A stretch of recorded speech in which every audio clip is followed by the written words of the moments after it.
hand me the Nipex pliers and give me the insights I need to strip back this cable. Welcome to Simplified Sparky Marketing. A few weeks ago, I had the pleasure of jumping on the Inside Strip Back podcast with Stephen and Keith, two Dublin electricians just doing a great job with their podcast. Their podcast is relative to trades, but there's all sorts of stuff on it as well. So if you enjoy this podcast, I'd advise you to go back, have a listen to some of their other episodes as well. I think you'll enjoy it. The guy's doing an excellent job. And ironically, they're recording the podcast out of the Robus headquarters in Dublin.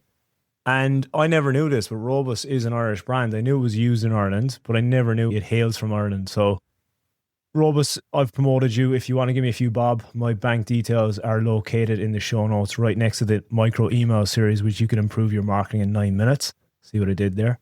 Let's get into the podcast. Alan, what a guest. What a great way to start it off. I think he really enlightened us with the systems that can be put in place as a business, and also to anyone looking to go abroad to Australia and maybe ply their trade over there. He gave great insights into how it works. Thanks for taking the time to join myself and Keith in the studio. I know we made a bit of a boo-boo this week and we got the day wrong, but we finally got in and we sorted. Yeah, look, it was a little bit of a mishap with the 30th and the 29th, but look, I think initially it was in Australia and then it was the 29th, but I double checked and I was like, it is the 29th. You said the 29th, but yeah. You know, it's a new tactic that we're going to be using this season anyway, to make sure our guests are well rested, seeing as they'd have a good night's sleep in one of the nearby hotels. Yeah, I suppose, yeah, look, I mean, as I was speaking to you last night, I happened to get up last night and seen it was right next to Tala Stadium, the hotel, and I was like, just checking in, I seen up on the screen that Shamrock Rovers were playing Galway, and I was like, that's hardly tonight, it was a Wednesday night, so I checked it and it was on. So that was my night last night, was Shamrock Rovers in Galway. And yeah, it was, I didn't even realise it was the league decider. Yes. That it was that until literally the whistle blew and they're like singing Champion. Is this the, yeah. But it was a bit like underwhelming when they won. It wasn't, they didn't go wild. It was very tame. So they've had a hard bit of it now over the last 2 weeks with results and stuff. So they're just I think I line. checked the form. They were dropping. Like they could literally have left the league behind them. And I think the last 5 games or something, might have drew or won 1 game or something. Yeah. So they needed, I think, a point would have got them the league last night, but they won. You've seen on your Instagram today as well, you had like a full circle moment from seeing somebody on the sideline as well. Yeah, so I did a podcast. I actually thought it was a few podcasts ago, but it was episode 32.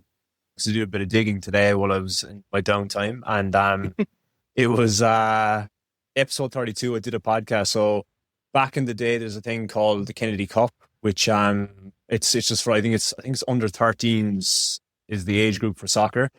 And at the time, I was playing with the West Cork team, and we had John Caulfield as our manager because he was low. He's a Ballineen native, I think, in West Cork. So he got in with the West Cork team, and he was training us. And he said something that stuck with me at the time. And he said, if you look professional, you play professional. So he made us scrub our boots, and he made us, like, everybody going out, the boots were checked when we went out to play. And it was just setting the level, setting the standard that when we were going out on the field, that like, if we looked the part, we'll play the part. And that stuck with me. And then I twisted that into the business side of things. I was like, if you look professional, you get paid professional. And it resonates in business because if you've got a beat up old van and it's not sign written, and you want to charge top dollar, that's not going to be accepted. Like, whereas if you rock up there with a pristine van, it's nicely sign written, a clean uniform, you look professional, you are going to get paid professional at the end of the day, kind of thing. Do you think that in general, that's where the downturn has been in the trades, and like the need for the likes of you and whoever else is out there coaching to kind of bring that to the forefront for tradespeople and I suppose businesses? Yeah, well, I think people go through their apprenticeships, and usually it depends on who your boss is as well. If your boss keeps their cards close to their chest, all you know is you come into work, you keep your head down, the work miraculously appears, you get paid at the end of the week. And I think a lot of people don't educate their staff because they're afraid they'll lose them.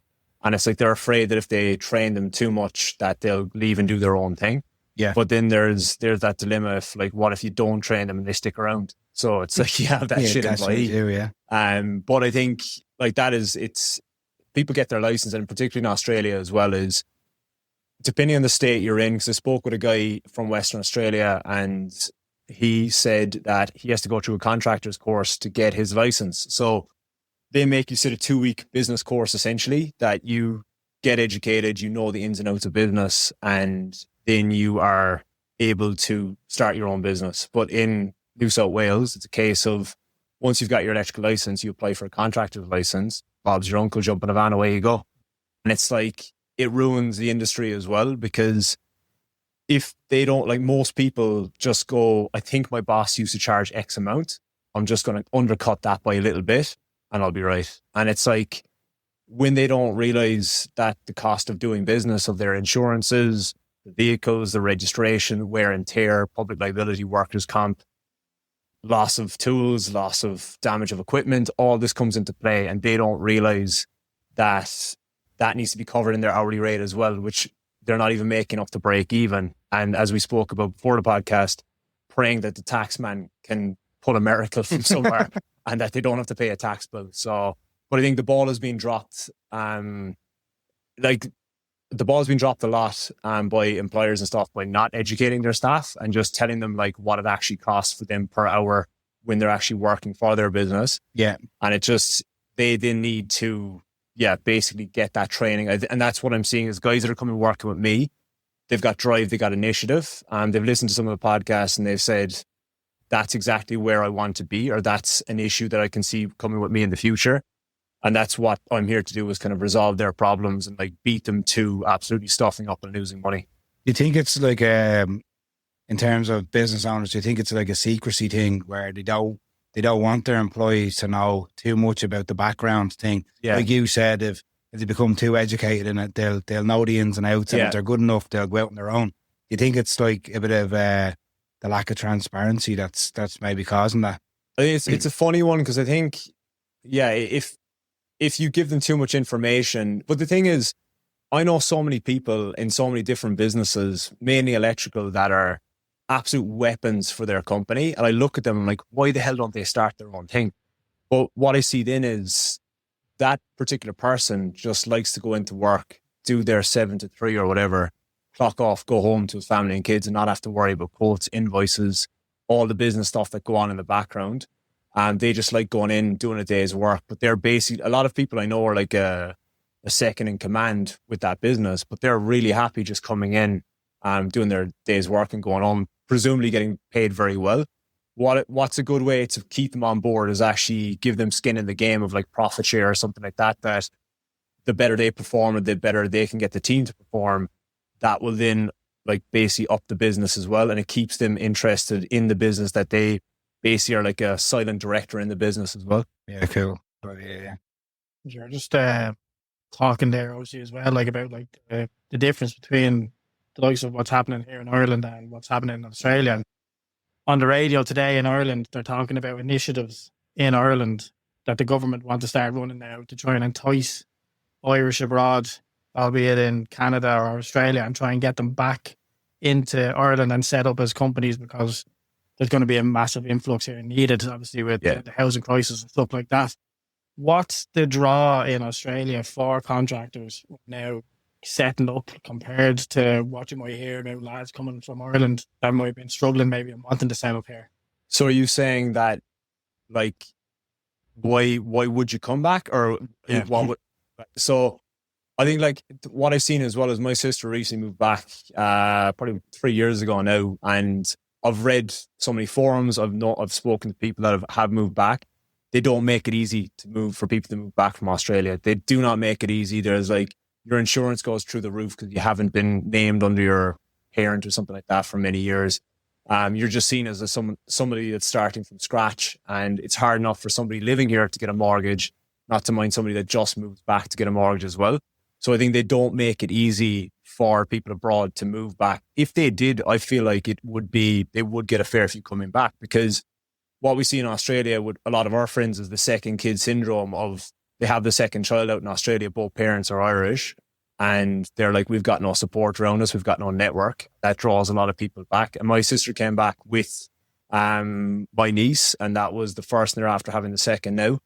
And it was purely, a lot of it was the support network around them as well, just to have like a pair of hands and just to give them a helping hand getting back. Did it feel forgotten over there? Since as an Irish abroad, it's a small world because there's so much that sort of keeps us tied together abroad. Like, but at the same time, like what you were saying, to come home, you feel like you're a forgotten citizen. Yeah, it's funny because like it's very hard to describe it, but anybody that's lived abroad for a number of years, for me no particular, I'm gone 15 years and I've got this, it's what I would call torn of like, where's your home? It's like Ireland will always be my home. I went out there at 22. I'm now 37 and that's my adult years have been there. Like all I like know and do in the workspace out there is like, I wouldn't know what to do with myself coming back here. Even if I was I'd do electrical day in, day out in Ireland or in Australia. If I was to come back and do it in Ireland, I would be rusty with anything. Like I wouldn't know the first thing about the regulations. I'd have to sit down. Somebody would have to show me how all the new regulation stuff work again. But it's a strange feeling that now I feel torn. When I come back, my mates, they're the best in the world, and I'll meet up and it's like I was never away. But at the same time, like I've missed 15 years of their, events, weddings, all of that, and I've missed stuff like that I won't get back in. Even family stuff, like I've missed weddings and stuff like that as well, and just events in the family and big milestones that it's weird, and you miss those things, but like that's what you sacrifice to live over there. And my wife and I have a fantastic life there now, and we're very grateful of that country, that it's a fantastic country. And I think if you work hard, anybody works hard, they put their head down, the opportunity there is massive, I think. What was the idea or the draw of going to Australia? Was it purely to go work, or was it was the aim to set up a new life for yourself, or was it just see how it goes type of thing? I ran from the GFC. I straight up, I was working I did my apprenticeship here in Ireland, and that was from 2005 to 2009. At the end of 2009, things were getting 2008, 2009 was getting very bad. 2007 was really the decline with the recession. And I then, at the end of 2009, I was offered to go to Germany to finish my apprenticeship. And that was basically Voss, now Solus, had an agreement with the German government, and it was they paid half the wages each or something. So we went over to Cologne, and there was 12 of us, and I managed to niggle my good mate Con in with me as well. So one guy, once I got my results in from Voss, say I passed, I was straight on the phone to say I want to go, my results are in, where do what's the next step? She goes, oh, that's brilliant, because one of the other electricians failed, and I knew my buddy had passed, and I was just like, are you looking for another lad? Rang him, and he was like, yep, I'll go. Just two of us jumped. So it was great crack. Germany was brilliant. It was just the experience. It was just 12 Irish guys, and we stayed in a hostel. We had the hostel to ourselves, but it was just 12 of us, and there made some really good friends there, and so it was an excellent experience. But what happened then was that all ended. I went back to Ireland, and it was still tumbleweeds in Ireland. I then was working with a guy, and he said, I've got a mate out in Australia and Sydney. You should go out there for a crack. And I was like, all right, let's check this out. So he rang his mate, and he was like, yeah, there's a job out there. I got back onto Con, and I was like, let's go. I was like, will you come with me? And he was like, yeah, I'll go. So he rang his mate, you have 2 jobs. And he's like, yeah. So we just packed our bags, got our visas, went out there completely blind, no accommodation. Got out there, literally went to a pub that said accommodation over it. And went up to the counter, we'd like 2 rooms, please. And they were like, we don't do accommodations. They could have fooled me. It's over the door. But that was actually the Cock and Bull. You probably heard of that bar. That's now flat, and they've changed it, but it had accommodation over, and 2 idiots green as the grass outside, just trying to get accommodation. But then pint in a bed, yeah, exactly. But then we settled that day. The next day we rang the guy that was meant to be our contact, and he had no work, and we're across the world. So we're just we're like, fuck. What's the process of arriving, finding your feet, being a bit sort of, maybe starstruck as well with the size and how fast things move over there, but then you get the bit of a shock where somebody tells you there's ARTC licenses that need to be got, there's money that needs to be spent in order to actually work as an electrician. I think to be honest, I was scared. I was massively overwhelmed.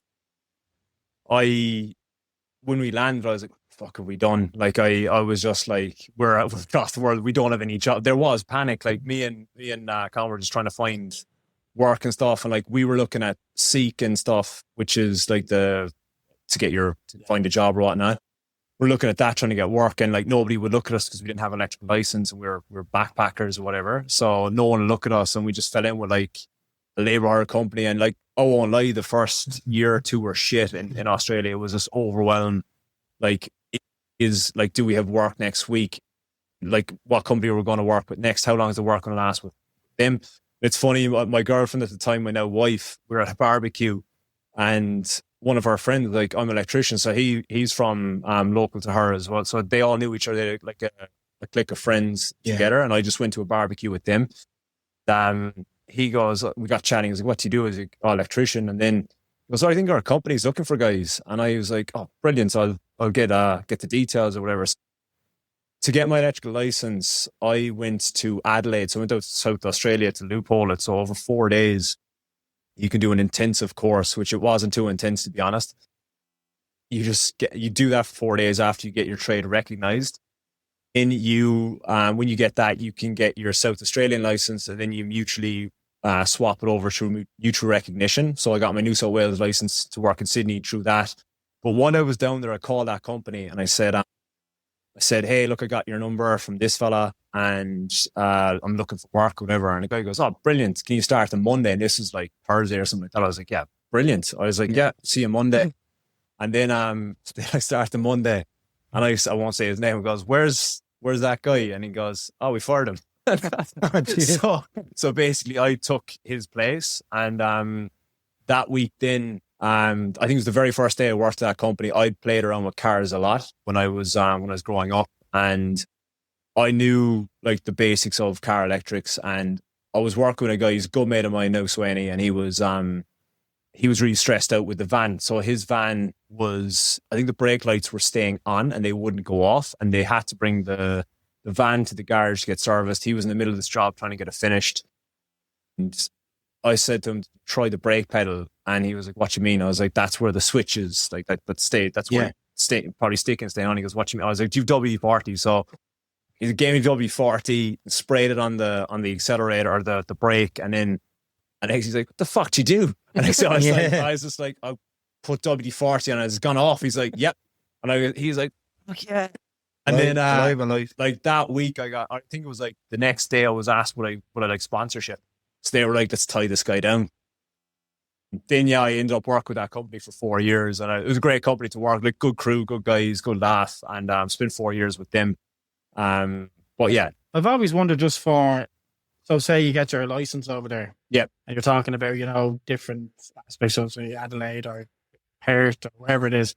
What's the difference between having a license in one province to another? It's so bad. You have to get one every state. It's a money racket. It's the exact same rules. Regs-wise, it's the same. Yeah. They're talking about bringing it into a national license, but it's literally a money racket. Like, I went mining for about 2 months, and I was trying mines in Northern Territory, Queensland, and Perth. So to be in the running for them all, I actually had 3 licenses, and the most expensive is typically was Perth. That was like $400 or something in Western Australia to get that one. I mean, Queensland and Northern Territory were pretty cheap. They were like under $100, but they knew everybody wanted to head there for the mines and stuff. So plenty of money coming in anyway. Yeah. But like, it's stupid, but they have got, it'd be like having a Munster license, Connacht, Leinster, Ulster, as opposed to one license, which makes no sense, but it's a money racket. And a fair play to Yeah. Yeah. Look, you mentioned the car and the tinkering with cars and engines and whatever else. But what steered you, excuse the pun, in the direction of becoming an electrician in the first place? So I think playing around with cars, I think when I was 16, 17, like, it was just like living in the country. It was like, can't wait to drive, like a bit of freedom kind of thing. So I was always into cars and just kind of tinkering around with them, doing bits and pieces to them. And then there was wiring involved with that. And I think I started doing that and I was like, this is fun. This is enjoyable to put a circuit together and it works. And then from that, I was like, I think I want to be an electrician, like set my standards sky high. I was like, I want to be an electrician. And I then went, basically didn't really care about school during the leaving cert and stuff like that. I think I remember it was actually my mother heard an ad on the radio, showing the age. And she was like, there's a guy looking for an apprentice or whatever. I think I had the job during my leaving. I had the start during my leaving cert and I really didn't care. And I did my leaving cert or whatever, but I didn't really care, put much effort in because I knew that was the journey I was going in. So yeah, that all came about. What marks did you get? Not too many. It never really mattered. The skill, as a sense, like, it can be quite a heavy aspect that we sort of push on here. And we ask the guests to talk, where they grew up and skill experience. And we try and bring it back a little bit as well. Your local town, grown up in it, sports and stuff like that. Was there anything else maybe that might have interested you in the town, other than skill, that would have maybe? So yeah, I was big in sport. Like I used to play football. I used to play soccer, and when I went out to Australia, I actually gave up. I gave up sports for a while because it's kind of getting my bearings. And first few years were rough, moving in between places, trying to find work, stable work, and just really finding your feet. And it wasn't 2 years in until I really found my feet. But then I was playing sports always in Ireland. Then I actually took it up 3 or 4 years into living in Australia. I'm still playing it now.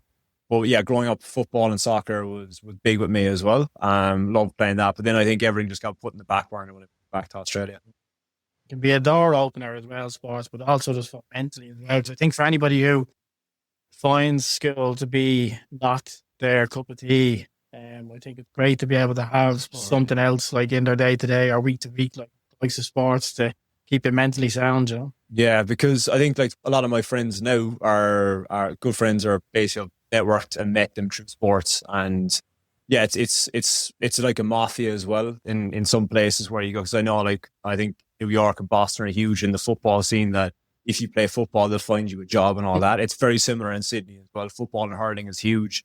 That if you are a good hurler or footballer, you actually just give a shit and you play with them. They'll look after you, and it's a little clique as well. But always enjoyed playing the sport. It must have been a thing where you see sports as a staple within, say, Irish culture as well, and people looking at the GA, and we see people it's obviously you don't get paid for the GA over here, so it's all about the heart, getting into it. And you'll see lads playing GA in, like you said, America and down in Australia with the Aussie rules and stuff like that. So there's definitely a different aspect to the sport, I think, within Irish people compared to anywhere else in the world, to try and sort of interlink with each other. But is that something as well where you're thinking of, you're down in Australia, you're networking with Irish guys, you're trying to, try and keep a bit of home as well within your heart, and eventually you go into thinking, I'm going to go out on my own now, I'm going to set up my own business over there. And a little ode to home then as well. You're thinking, right, I've got to call that business West Cork. Yeah. On the other side of the world. So I think West Cork is somewhere that it holds deep in my heart. I did want to bring that across. But I think, it's a lot of the guys, it's funny how you kind of, when you first go to Australia, or I think a lot of people do it, I think Aussies do it as well when they go to London and stuff, they go straight to an Aussie bar. Our haunts were just Irish bars, Irish community. But as we got older and the holiday ended and we became, professionals and had to go to work and stuff like that, and actually show up, was we ended up kind of moving away from that scene as well, in Sydney, and just moving into the inner west, a bit away from our Bondis and Pudgies and stuff.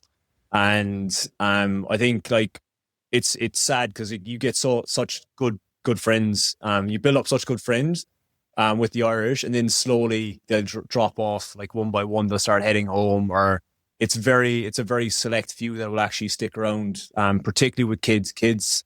Kids are really what's going to determine their the strength, that if they can stick it without the network around them as well. Would you have noticed though, with the name West Cork over there, like I say, with the sports and obviously, with the networking and stuff, that people might sort of get drawn to the Irish family or the Irish friends that somebody was looking for an electrician and you're an Irish couple or you're an Irish group over there, you see West Cork, you're going to give that lad a ring. Yeah, it's funny, the amount of Cork heritage with the Aussies is crazy. Like a lot of people do pick it. Like they'll end up like either I'll have the job and I'll be in the door and they'll be like, "What part of West Cork are you from?" And I'm like, "See, you know what the crack is."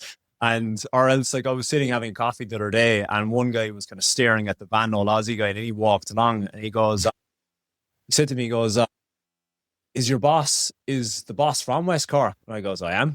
And then he goes, "Oh, what part of Cork?" And he was buzzing. He was like, his like grandfather was from like Kinsale or something like that. And he was like all about West Cork and stuff like that. But like just a bit of nostalgia for him. But there is, yeah, it's crazy. It's like so many people I've worked for like have huge Cork heritage in them from Australia. So it must have been where all the convicts came from back in the day. Well, come here. Obviously, your early experience in business over there probably led you to what you do today. But what were the first initial hurdles that you had to overcome when you started your business over there? So when I started the business, I started literally from zero. Like that's the thing is when you're an Aussie and you start a business, same as here. If you start an electrical business here, it's like your family will know people, your friends will know people to say like, "Hey, they're starting a business." Like throw them a bit of work, or there'll be something you'll pick up. Like, I started from zero. I literally left left the company I was working with, and I relied on like lead generation websites. So I'm not too sure are they in Ireland, but in Australia, there's a few lead generation websites where somebody will need something done. They'll post the job ad and it will ping on your phone and it will say like, so-and-so needs a job. They need like smoke arm replaced or lights or something like that. So I started off with that. I started off getting jobs off of that, which now I despise. It's the bottom of the barrel stuff because it's all newbie guys scrounging for the work. And then I started getting fixated on marketing and business and just educating myself, which then I started implementing stuff into my business and doing things and getting educated on where I was going wrong. And that's where things changed drastically in my business and basically led me to the business it is now. And it's just putting hard work in behind the scenes to educate myself in where I was going wrong to actually succeed. Yeah, well, we spoke before the podcast itself, and you did mention that there's a lot of coaches out there. The market's quite saturated with them. With what would you say? Snake oil. Yeah, basically, and where they don't have the years or the graft put in to actually be able to push it upon people that they're trying to coach. But you obviously went through the trenches and then come out the other end of it. So it obviously becomes more valuable when people get like the likes of this podcast. You get that story out, and people pick up on that and they become invested in you as a person as well. Do you think that's important? Yeah, absolutely. I think that like when you start out and you basically don't know what you're doing, and there's so many coaches out there that they sell you the dream and they haven't been there in the trenches. But like I literally have put blood, sweat and tears into that company, and it was like the first few years were really, really hard. Like I ended up working for builders. I don't work for builders now. I drew a line in the sand. I don't work with builders, real estate, strata. Strata would be the building manager. So I don't do any of that work because it just stressed the shit out of me. I know I just work directly for mums and dads and stuff, but it is, and just homeowners, direct to homeowners, people that pay the bill. I don't deal with middlemen. If I've got to go through somebody that's paying a bill on the other side, I won't work with them because it's just been too much of a hardship. But there are so many people out there that are, they're just selling you the dream. And I think that's where what you see is what you get with me. I'm just raw and real, and I'll tell it as it is. And I think like that's what people appreciate. And the guys I work with at the moment, they appreciate that of like, I'm not going to tell them you're doing a really good job. If something's drastically wrong in their business, I'll call them out and say like, you need to fucking change that now. And they're doing it. And that's how they're getting results. What's the timeline like for the mental inception of Simplified Sparky from actually translating what you're doing in West Cork into what you're doing now? How long did that take to actually get up and running? So I I when I started my business, I got coaching and I loved it. Like I loved learning. Like it's funny because I didn't like school. Like I hated school. I didn't hate school. I didn't. School is it's taught badly. I feel like the system is built to help you work for the system. That it suits people that can suck in huge amounts of information, store it in their brain, and then regurgitate that onto a page come exam time, which that wasn't me. And I think that's where it goes wrong is like, I never liked like business studies or anything like that. And in hindsight, I probably would have loved it if it was taught better, or as like if it taught you to be more entrepreneurial.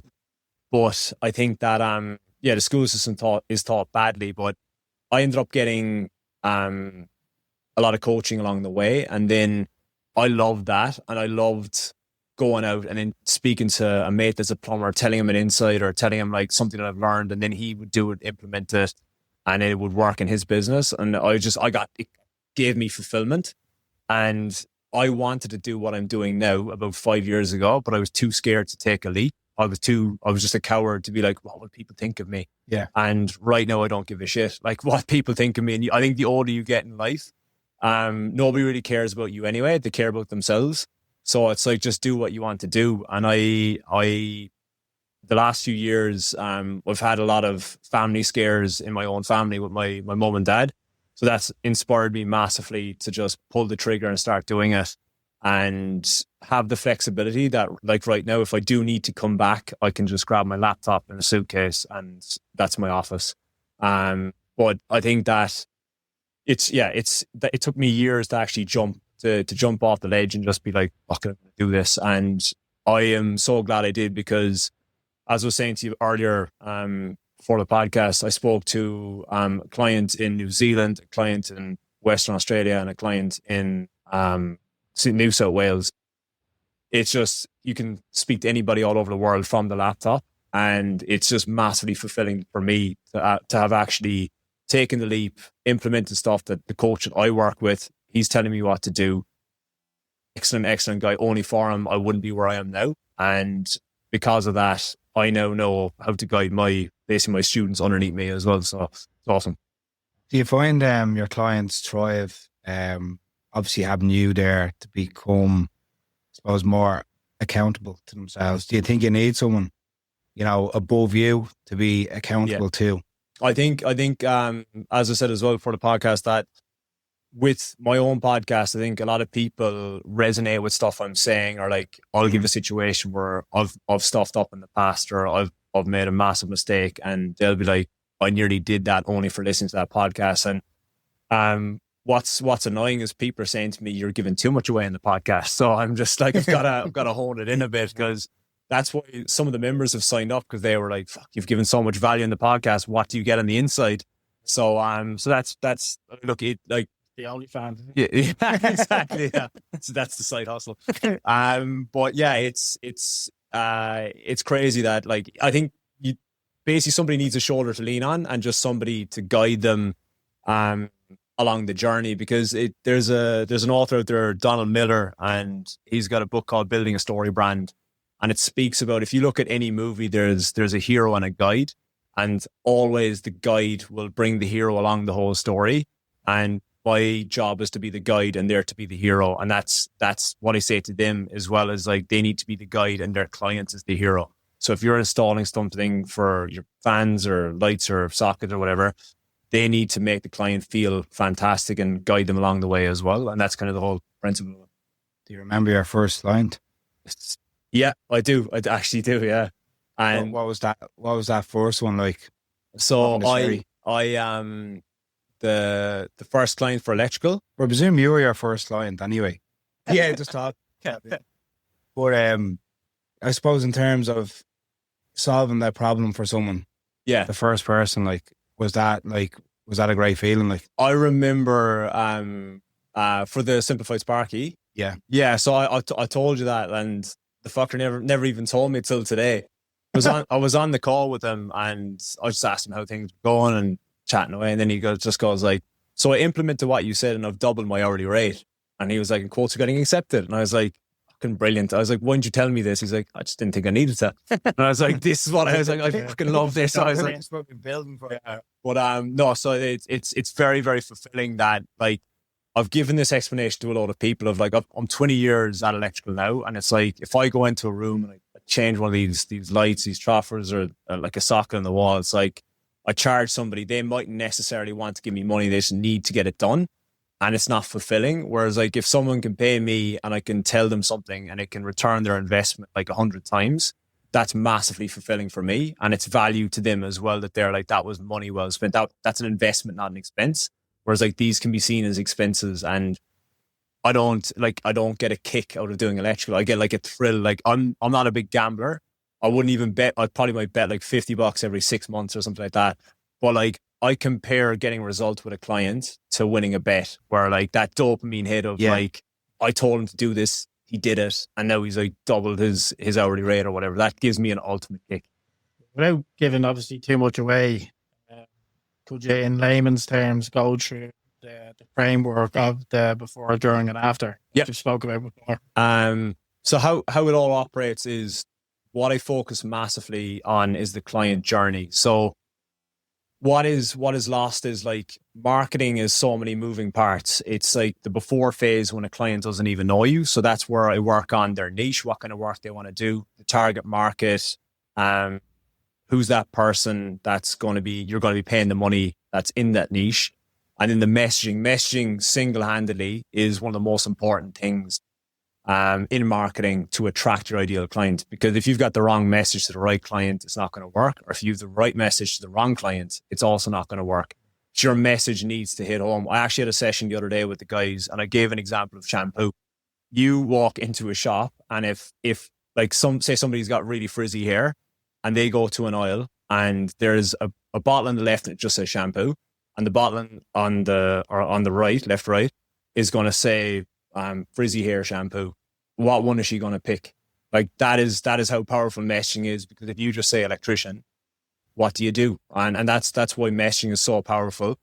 So that is the before phase. And now you're starting to get that all together. Now next it moves on to the during phase, which is your media. So your website, your socials, any flyers, brochures, stuff like that. That's your media. So then we focus on where exactly you're going to spend your time, because a big mistake is people go, let's do TikTok, let's do Instagram, let's do this. It's like, you only need to focus on a few core things. To be honest, in Australia, your website and Google Business Profile are the top two. Your Google My Business, whatever it's being called now, they're the top two things to focus on. From there, then the leads are starting to come into the business.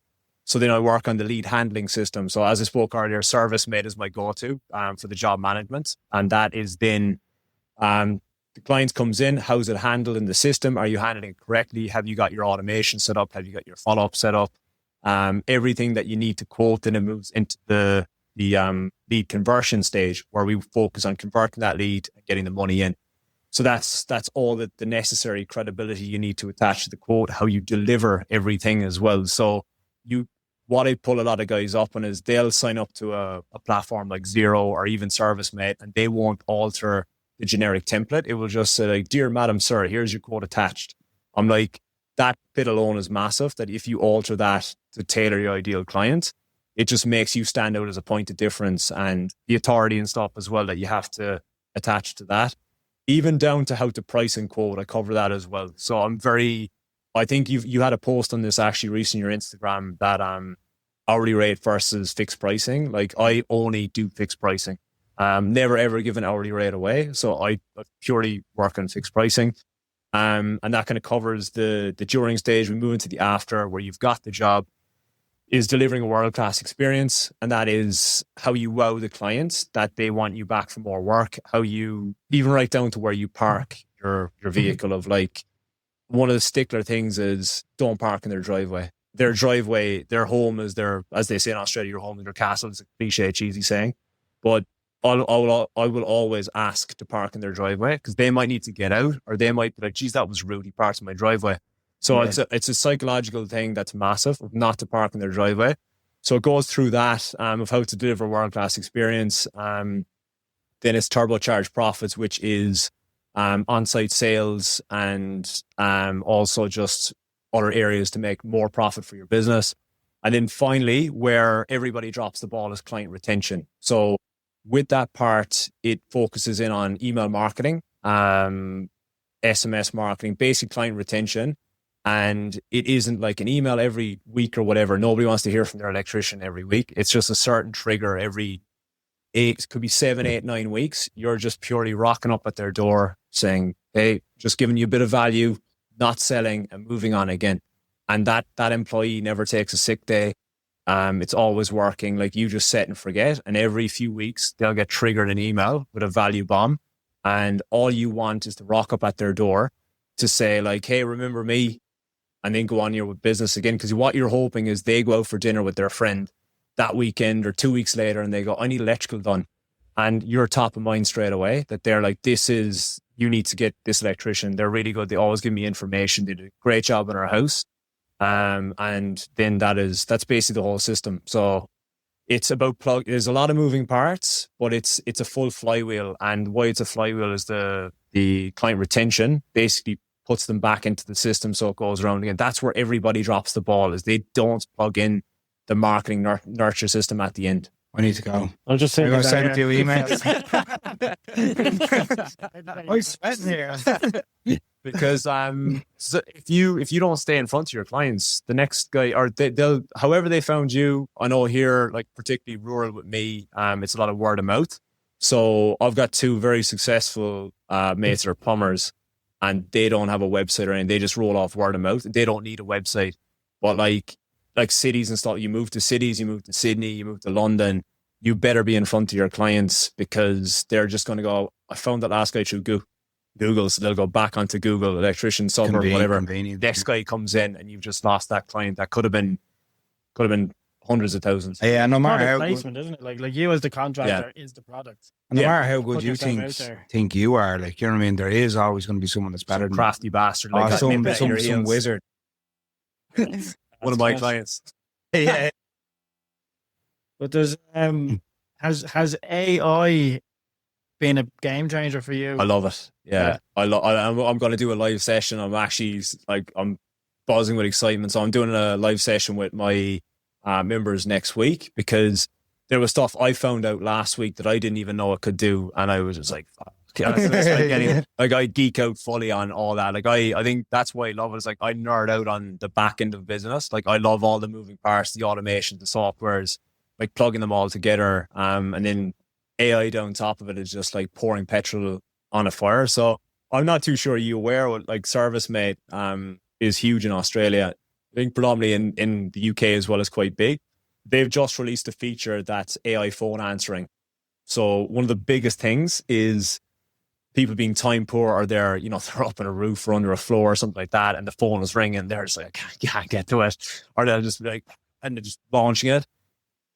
You can set this up and you can program it yourself that it will answer the phone. Like you can give it a name, you can give it a personality. You can give it the script to follow that. Like when you answer the phone, ask X, Y, and Z. You could even it's something I'm toying with as well, is because people are quite sketchy with AI and robots, that they're like, is this a scam? So like I'm playing around with mine at the moment, but to say like, if it is asked if it's a bot, I have a program to say, look, this is actually an AI answering machine. Yeah, no, Give me your credit card details. but it will say, yes, this is an AI answering service, but rest assured I'm smarter than Alan. So I kind of like disarms the situation. Yeah. But it can do that, and they've also released a feature as well, which is it's AI assistant, that AI agent, that it will actually. At the moment, I've got a virtual assistant in my business that's based in the Philippines, and she comes in for a few hours a day, and she does little monotonous things in the background, like emails, move stuff around, follow-ups and stuff like that can't be automated. They've now developed something that is basically going to plug into ServiceMate. It's there, but I'm on the wait list for the trial of it. I've got a connection in there, so I'm hoping that I get it quicker. But it's basically But it's basically a plugin that will start doing all these little automations in the background without you being there. And this excites me so much for my members, because a lot of them are guys that are just starting out business, that are want to get their stuff together, or guys that have been in business a while. And like one of the biggest time wastes and time sucks in their business is the admin and answering phones when you're at work and stuff like that. Because at least if they can get the phone answered, gather the information, and get that into the system, that it will make quoting and stuff a lot easier. Because I'd say 95% of my stuff I quote from a laptop. I don't actually go out to site at all. And that's what I teach my members as well, is all this can be done remotely, just using strategies and softwares that are out there. And I'm really hoping that the AI level goes up and up, that it makes it even easier, that eventually a bot can get all this information, which is quite crazy. Is that something that you're obviously going to be, obviously within your own business, is that something you're actively going to be pushing to clients as well? Yeah, well, it's an option, and like once they have that software, it's basically an add-on. So if they want to unlock it, they just pay an extra couple of dollars per month, and then that'll unlock like the service on their phones. Yeah, and then that is going to unlock the phones, and then you can have like a during hours and after hours. So I think to stick a toe in the water, a lot of people will set up the after hours, that like if somebody calls, at 5, 6 p.m. that the answering service takes, saying, "Hey, look, we're out of office hours. I'll just take a message and Alan will give you a ring back in the morning. I'll just grab some details." Yeah. And that AI agent, I wish I had it rigged up now because I could actually give a demo of it. But it will basically say like, what's your first name, second name, address, email. And what I've got it to do as well is after it asks for the email, I ask for it to confirm the email as well, just so it makes sure that the email is vital, that it catches it exactly. Little things like that. It's going to be teething, like most of the cool new products they bring out. Every year they release really cool features. You'll be jumping on ServiceMate next. I think I will, yeah. And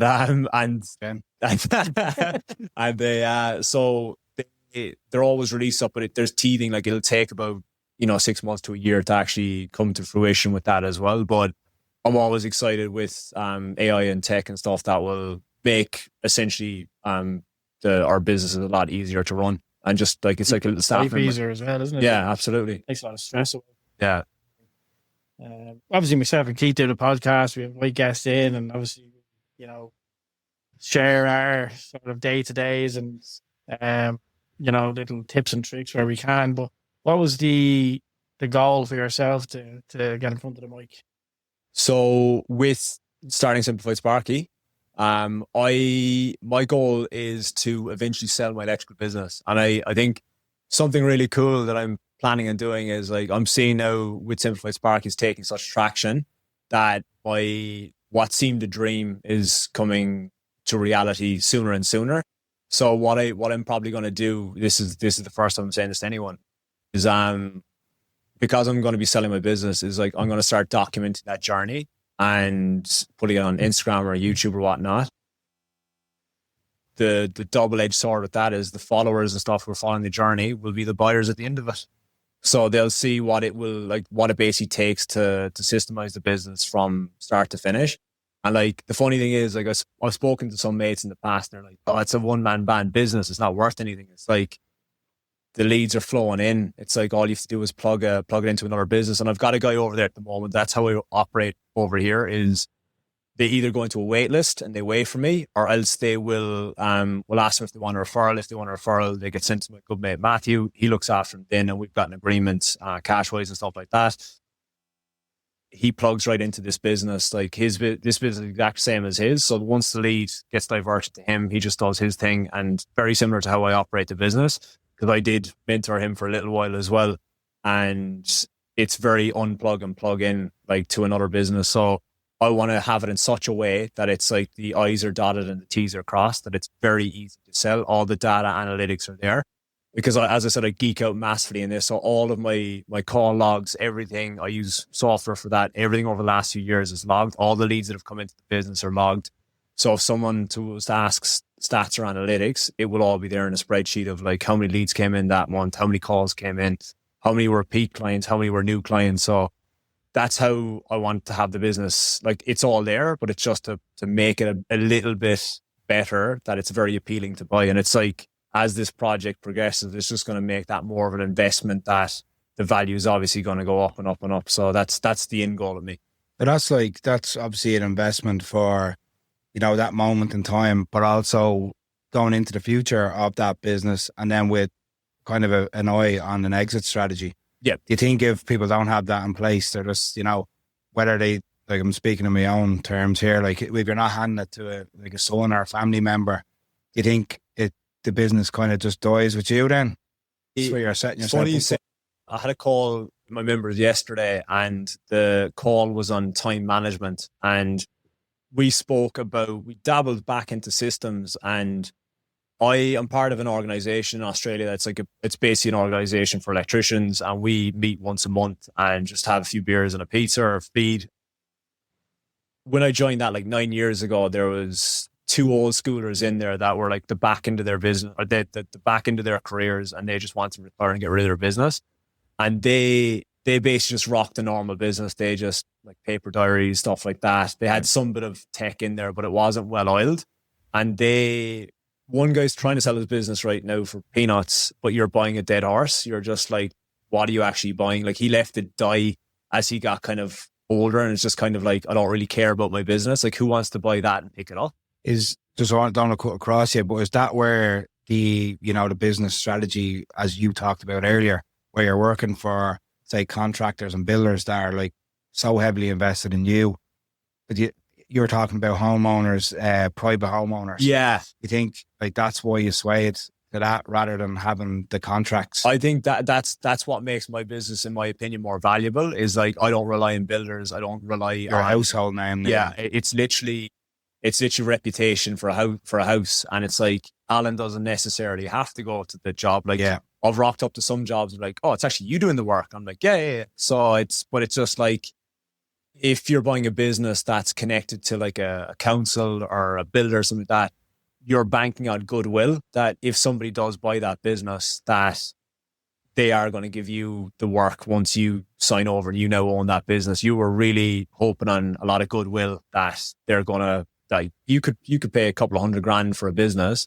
because it's got these contracts with builders. But the second that old owner leaves, they might be like, I don't like you, I'm going to that guy. And that could be just an absolute waste of money. And that's where I feel like... Or he set up another company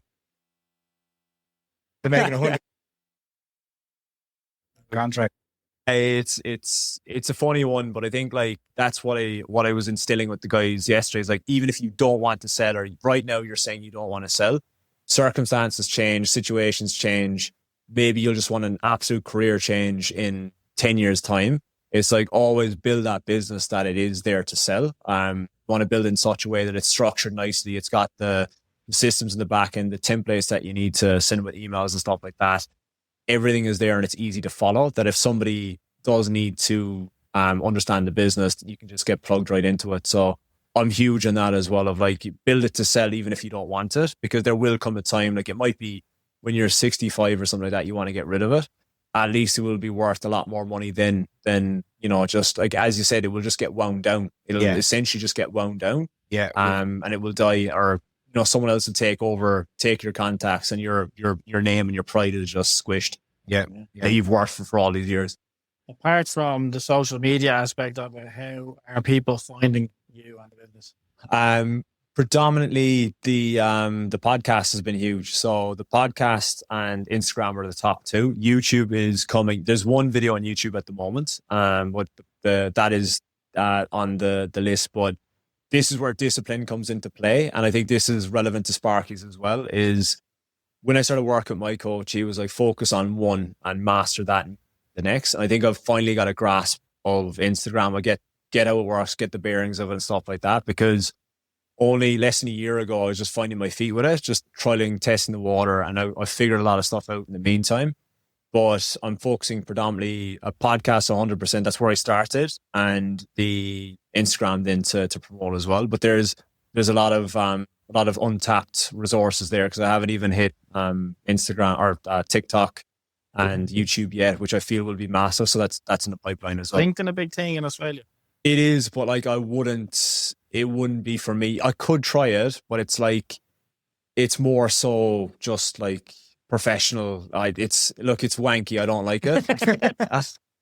It's actually funny you mentioned it. Like, there's a storm coming now. Like, I think it's like tonight or tomorrow. It's actually hitting like Cork and Kerry. I think it's like today even. But I'd seen like it was like a skit on Instagram just literally today, and the guy was like, "Yeah, I just want to give you a call about that post you did on LinkedIn comparing like stormophilia to running a business." It's like really good post, man, solid, and it's like that's the kind of shit that's posted on LinkedIn, and I'm like, it's too wanky for me. Like I'm just like, it's not my party. I'm 5 years in business. Yeah. Congrats. Like Alan likes this, but I'm just like, it's very fake. It's very corporate. And look, it could work. I might tap into that, but if I do, I'll just be raw and real. That's not how that's going to go down. It might disrupt it a bit, but yeah. For anybody listening to our podcast, then at the minute, then that might be, intrigued about what you're doing on yours, where can they find you?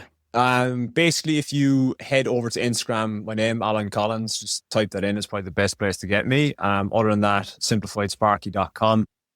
And yeah, as well, I'll give you a little link to put in the show notes as well. Yeah. It basically improves electricians' marketing in 9 minutes. So they'll get trickled 1 email per day. The emails are less than a minute's read.